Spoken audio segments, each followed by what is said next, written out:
Eu quero saudar a todos com a graça e a paz, amém?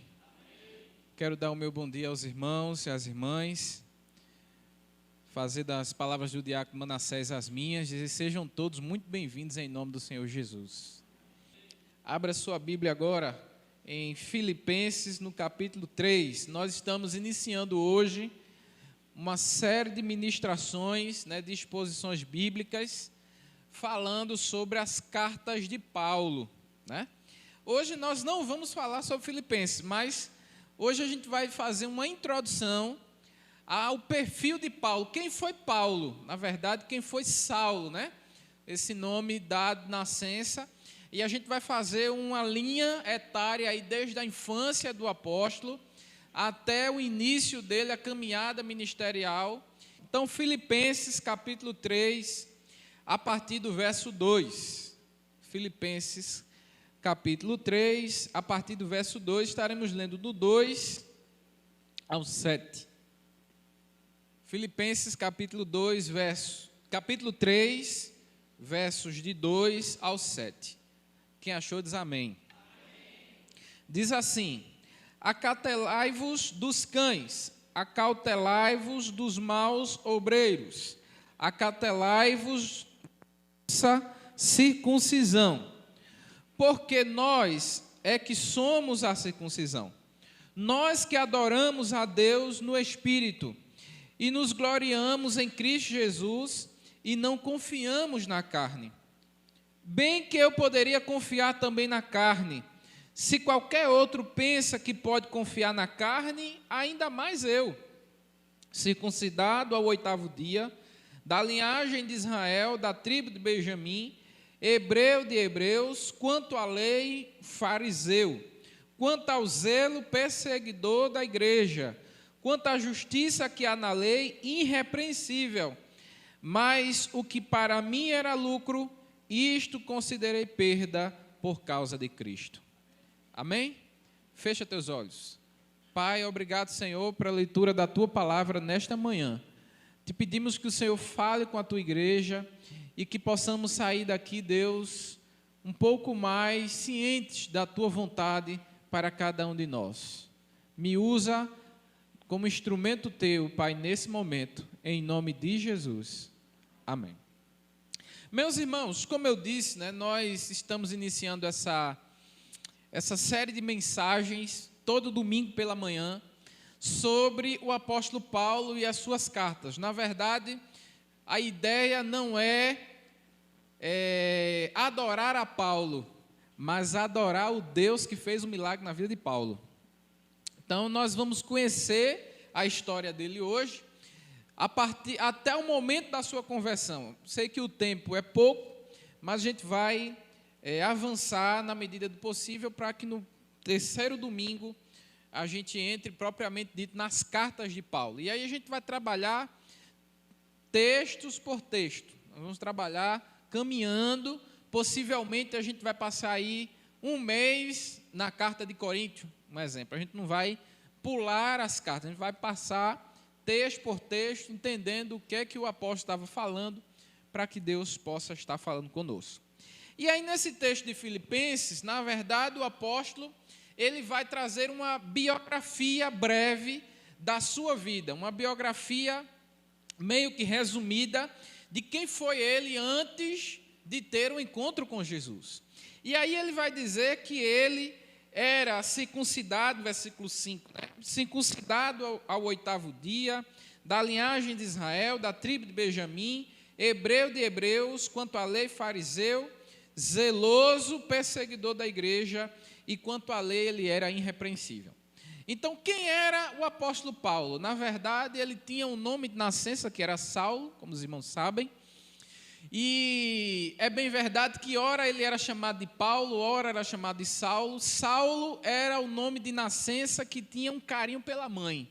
Então, quando a mãe chamava ele de Saulo. Quando ele ia fazer algum negócio, algum comércio, Saulo era construtor de tendas, vendedor de tendas. Então, quando ele ia fazer algum comércio, algum negócio, ele se portava como Paulo, muitas vezes, porque Paulo era um nome mais grego, era um nome mais voltado para uma parte do país que tinha mais fluidez. E o nome Saulo era um nome mais latim, romano, né? Era porque Paulo era cidadão romano. Qual era o nome da cidade de Paulo? Tarso, né? Tarso era uma pequena província ali da Sicília, né? Uma cidade bem, na época, tinha uma grande importância, uma grande relevância. Hoje em dia é uma cidade praticamente deserta, em ruína, ali na Turquia, né? Uma parte da Turquia ali, uma cidadezinha pequena.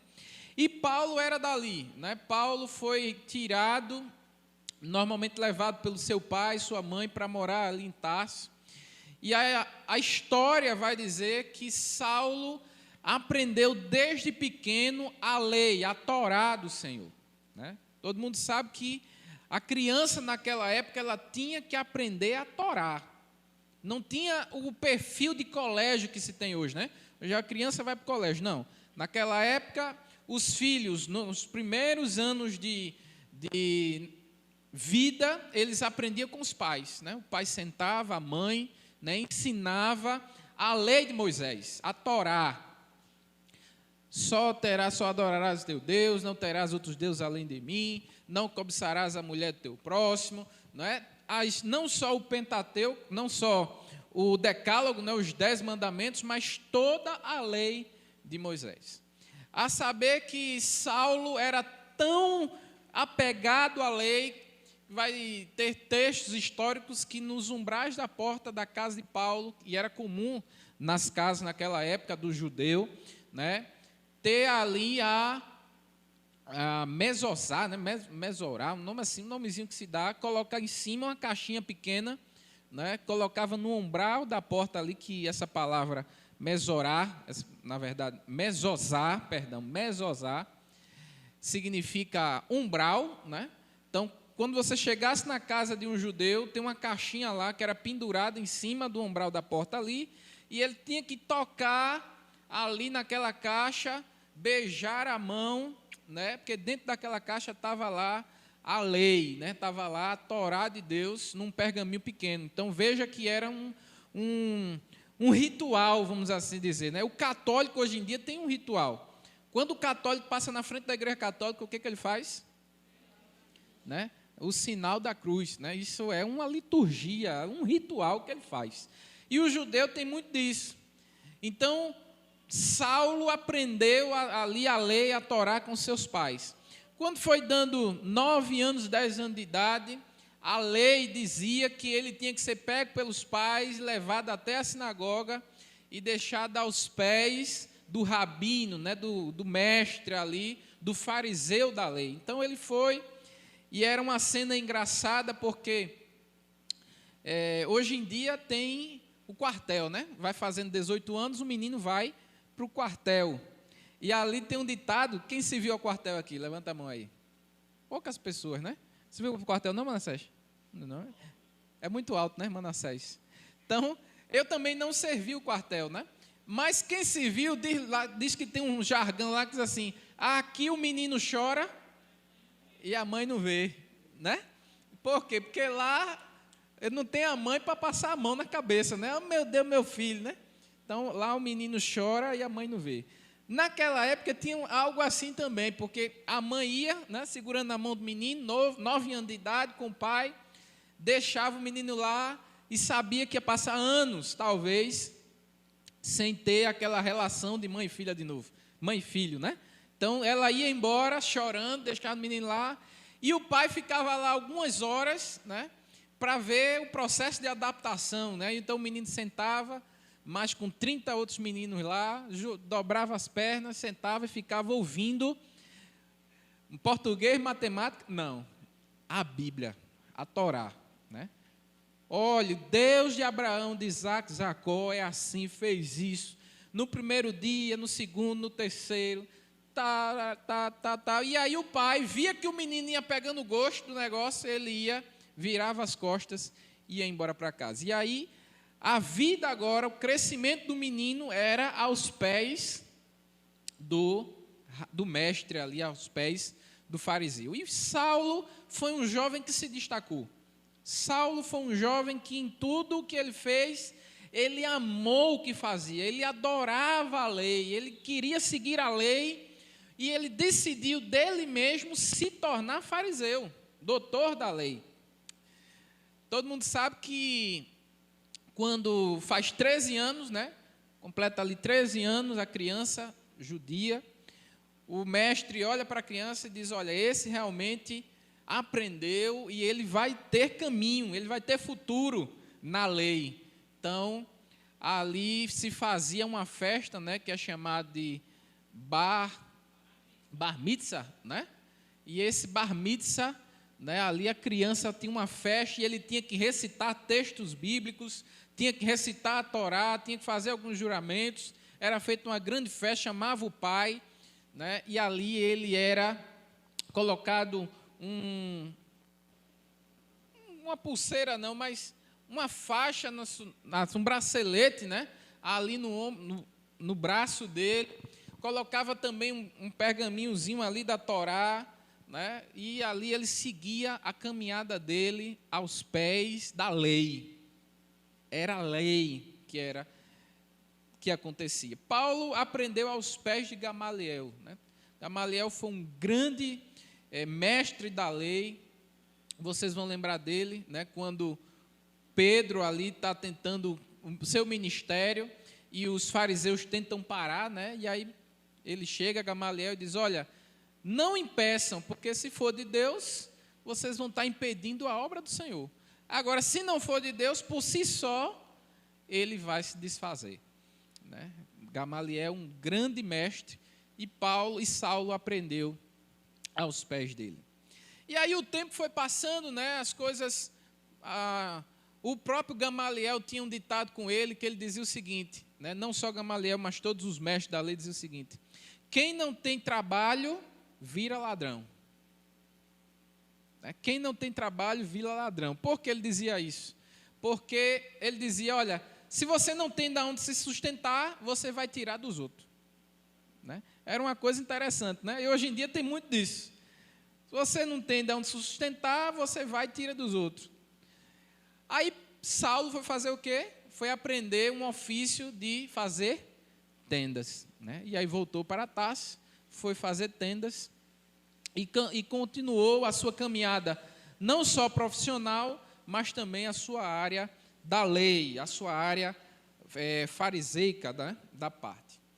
E aí um belo dia, né, ele ouviu falar de um tal de Jesus, né, e de um povo que estava seguindo esse Jesus, que estava largando tudo, vendendo os seus bens, deixando aos pés daqueles discípulos daquele tal de Jesus, e ele colocou no seu coração de perseguir esses cristãos, esses homens. Por quê? Porque na ótica de Saulo, Saulo estava fazendo uma coisa boa. É ou não? Se ele aprendeu desde pequeno que ele tinha que seguir a lei de Moisés, se desde pequenininho ele aprendeu que ele precisava guardar o sábado, se desde pequenininho ele aprendeu que quando ele ia entrar numa casa ou num templo ele tinha que lavar a mão, ele não poderia fazer nada, nem carregar um graveto no sabate, né? Então, agora aparece um homem que quebra algumas coisas e diz, olha, toda a lei é resumida em uma só. Adorar a Deus sobre todas as coisas e ao próximo como a ti mesmo. Então, isso é como se fosse um choque de realidade em Saulo. Rapaz, quem é esse cara que está aí dizendo, né? Na verdade, Saulo nasceu alguns anos depois de Cristo, né? Mas ele estava vivenciando um paradigma. Um povo, um grupo de pessoas que estava indo contra aquilo que ele, desde que nasceu, acreditava.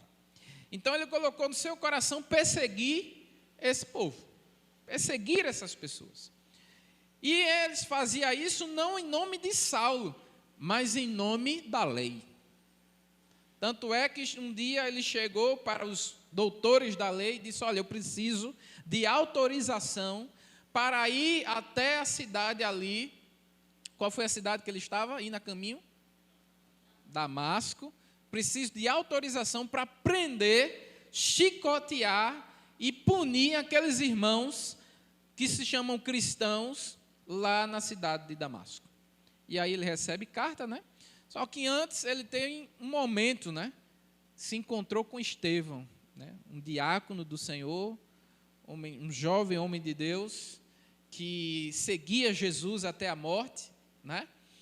E ali ele estava olhando aquela cena, as pessoas apedrejando a Estevão, aquelas pessoas talvez com sangue na boca, né? Com gosto de sangue na boca. Tem pessoa que tem isso. Tem pessoa que, eu já conversei com alguns homens que dizem, eu sinto gosto de sangue na boca, pastor. Né? E o que é isso? Aquela pessoa que gosta de fazer o mal, né? Gosta de tirar a vida, gosta de fazer outra pessoa sofrer. Tem pessoa que faz isso, né? Sinto gosto de sangue. Então, Saulo estava ali olhando aquela cena e podemos assim conjecturar que ele estava alegre, feliz, porque estava sendo executada a lei contra aquela pessoa que estava contra a lei de Moisés.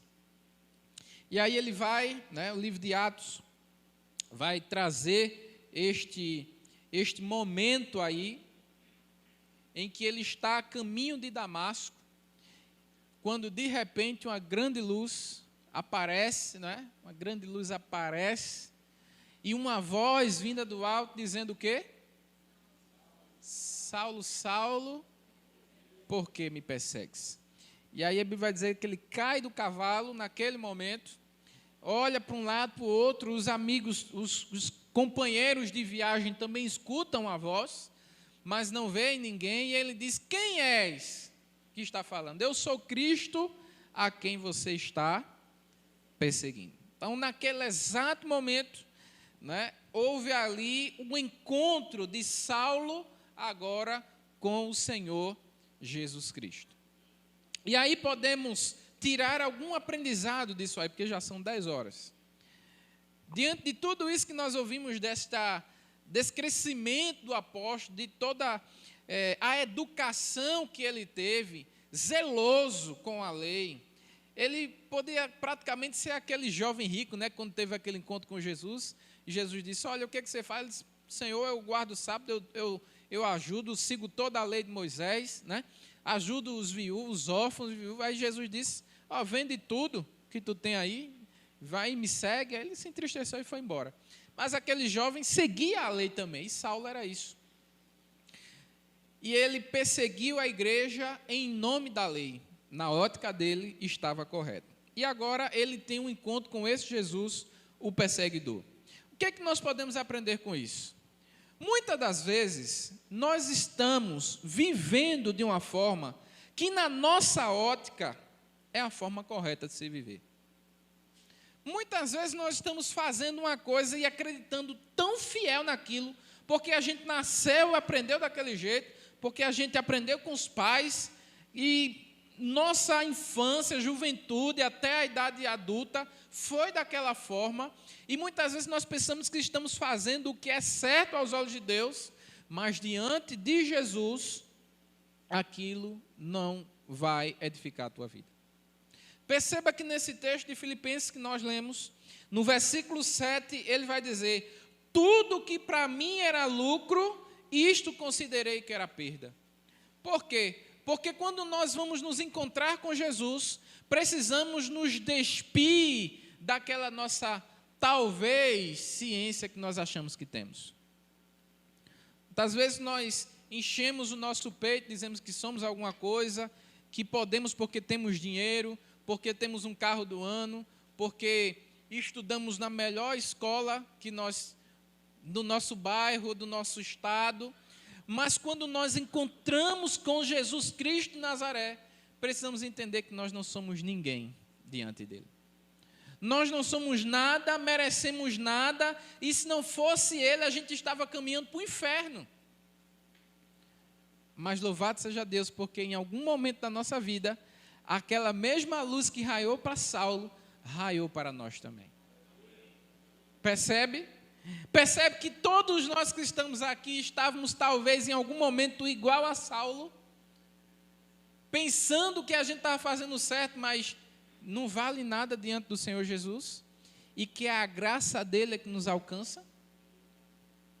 Há uma grande discussão teológica em relação à salvação, à soterologia, porque tem pessoas e pensadores que dizem que o homem tem que se achegar a Deus, o homem precisa buscar a sua salvação. Há outros pensadores, que é o que eu mais me aproxego um pouco, é de que se não fosse a misericórdia de Deus e Ele ter chegado até nós, nós não estaríamos onde nós estamos hoje. Percebe que foi Jesus que teve que chegar até Paulo.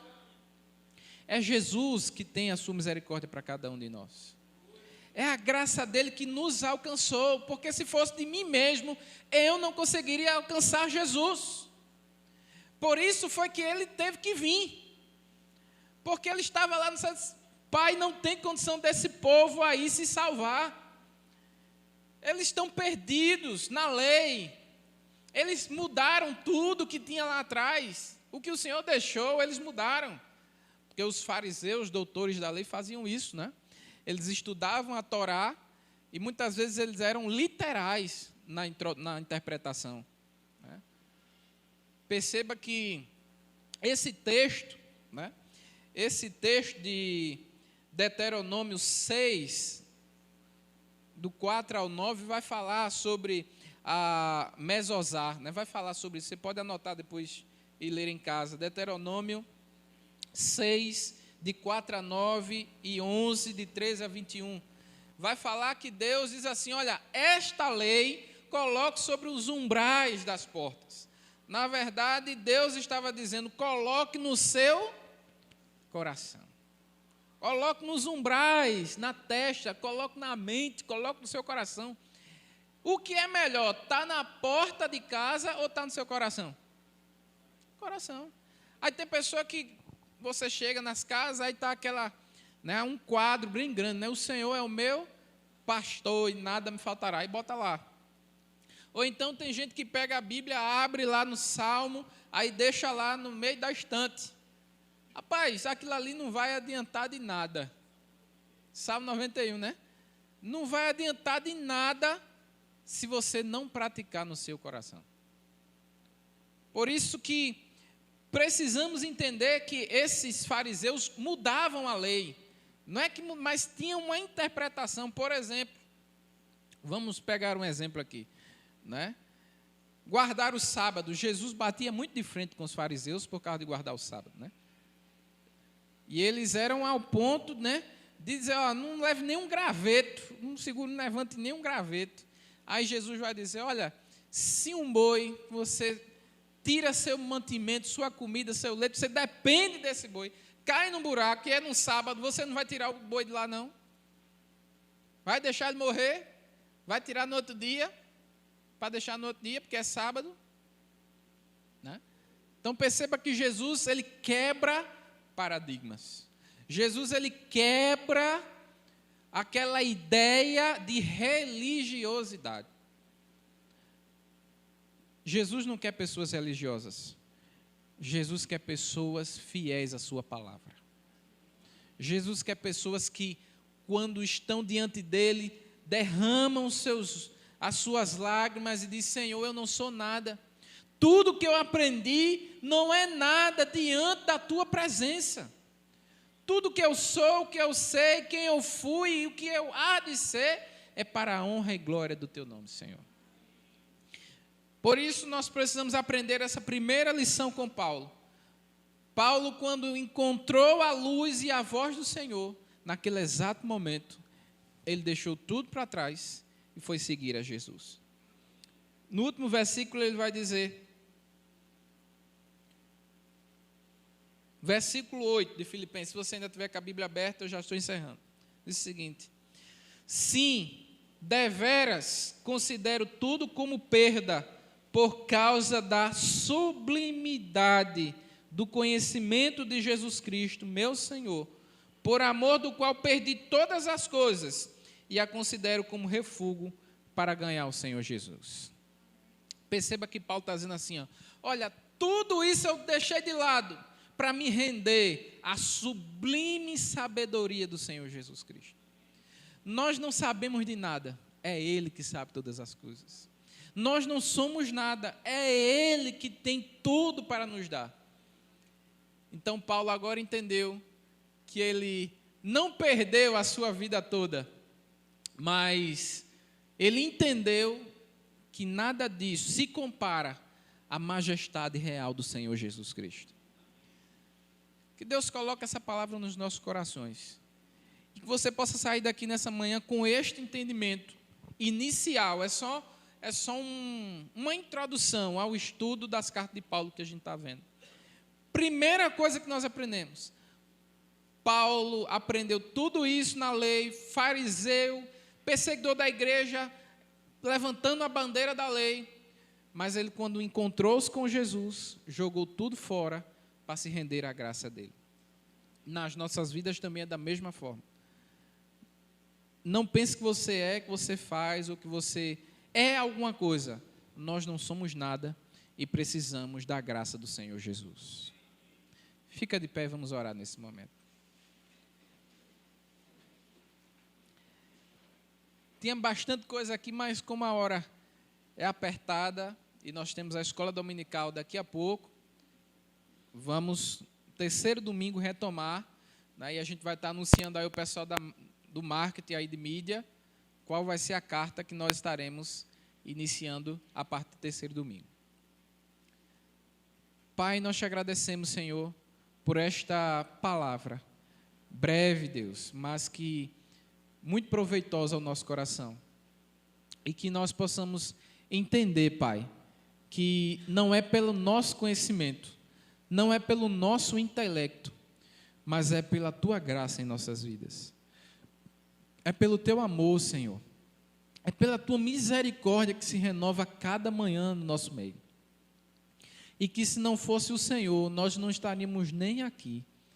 Se não fosse a Tua misericórdia, Deus, a gente não tinha nem acordado nesta manhã. Mas louvado seja o Teu nome, porque isso é prova de que as Tuas misericórdias se renovaram mais uma vez nas nossas vidas. Planta a Tua palavra nos nossos corações, não nos umbrais das nossas portas da casa, não na mesinha, na cabeceira, no criado mudo, não, mas dentro do nosso coração, Pai. E faz morada, porque a Tua palavra diz que se a gente abrir a porta do nosso coração, o Senhor entra e ceará conosco para a glória e honra do Teu nome, Senhor. Então, entra no nosso coração, Pai, porque o Senhor é e sempre será o nosso Deus. Nos dá uma EBD de paz nesse momento e continua nos ensinando, porque queremos cada vez mais aprender mais do Senhor.